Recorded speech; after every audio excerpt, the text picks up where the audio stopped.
ஜனநாயகன் படத்தோட ஷூட்டிங் எல்லாம் முடிஞ்சு அப்புறம் என்னப்பா உனி நேரடி கள்ள அரசியல் தானே அப்படின்னு எல்லாருமே எதிர்பார்த்துட்டு இருக்கோம். அதே மாதிரிதான் விஜய் அடுத்த மாதம் சுற்றுப்பயணம் மேற்கொள்ள இருப்பதாக ஒரு தகவல் வெளியாகி இருக்கிறது.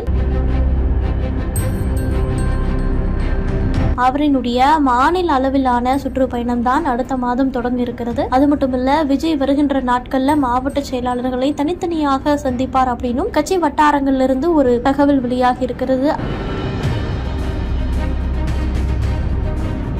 அடுத்த 15 நாட்கள்ல கட்சியின் உள்கட்டமைப்பு, பூத் கமிட்டிகள் மற்றும் பிரிவு உறுப்பினர்கள் குறித்து அவர் மதிப்பாய்வு செய்வார் அப்படின்னுமே சொல்றாங்க. அதே மாதிரி விஜயனுடைய சுற்றுப்பயணம் ஜூலை மாதத்திலிருந்து தொடங்க இருக்கிறது. அது மண்டலமாக பிரித்து ஜூலையிலிருந்து மொத்தம் 120 நாட்களுக்கு சுற்றுப்பயணம் மேற்கொள்ளும் ஒரு திட்டமும் போட்டிருக்கிறார்களாம். அரசியல்ல இந்த ஒரு சுற்றுப்பயணம் ஒரு திருப்புமுனையை ஏற்படுத்தும் அப்படின்னு சொல்றாங்க. இதன் பிறகு இந்த சுற்றுப்பயணத்திற்கு பிறகுதான் அடுத்த கட்ட பிரச்சாரம் இப்படி பண்ணலாம், கூட்டணி சம்பந்தமான முடிவு எப்படி எடுக்கலாம் அப்படிங்கறத பிளான் பண்ண இருக்கிறாங்களாம். தமிழக வெற்றி கழக தலைவர் விஜய் கோயம்புத்தூர்ல பூத் கமிட்டி ஆலோசனை கூட்டத்தை நடத்தி முடித்த பிறகு 10 மற்றும் 12ஆம் வகுப்பு மாணவர்களுக்கு பரிசீலிக்கும் நிகழ்ச்சியுமே நடத்தி வருகிறார். அதே மாதிரி நாளை 2ஆம் கட்டமாக கல்வி விருது வழங்கும் விழாவும் நடைபெற இருக்கிறது. முதல் கட்டமாக கடந்த 30ஆம் தேதிதான் நிறைய மாவட்டங்களை சேர்ந்த மாணவர்களை சந்தித்து அவர்களுக்கு பரிசுகள் வழங்கப்பட்டது. இனி அடுத்து 2ஆம் கட்ட விழா நாளை நடைபெற இருக்கிறது. இது ஒரு புறம் இருக்க, மற்றொரு பக்கம் ஏற்கனவே கட்சி ரீதியா 120 மாவட்டங்களை பிரிக்கிறோம் அப்படின்னு சொல்லியிருந்தாங்க. அப்படி பிரிக்கப்பட்ட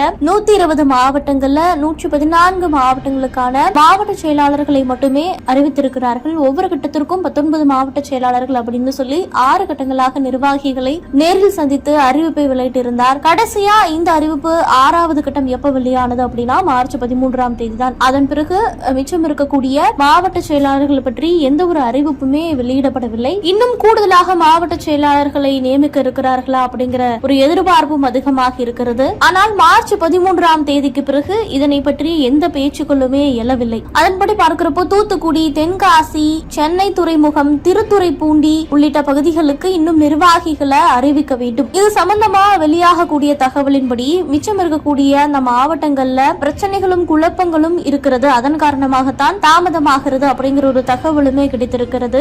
அதனால் இது குறித்த அறிவிப்பு இன்னும் சிறு தினங்கள்ல வரும் அப்படின்னு எதிர்பார்க்கப்படுகிறது. ஜனநாயகன் படத்தை இன்று முடித்திருக்கிறார் விஜய். படத்தினுடைய அப்டேட் அவரோட பிறந்த நாள் அன்று வெளியாகும் அப்படின்னு சொல்றாங்க. ஒரு வழியா படத்தினோட படப்பிடிப்பு முடிந்து விட்டது. மொத்தம் இதன் பிறகு 120 நாட்களுக்கு அவர் சுற்றுப்பயணம் மேற்கொள்ள திட்டம் தற்பொழுது போடப்பட்டிருக்கிறது.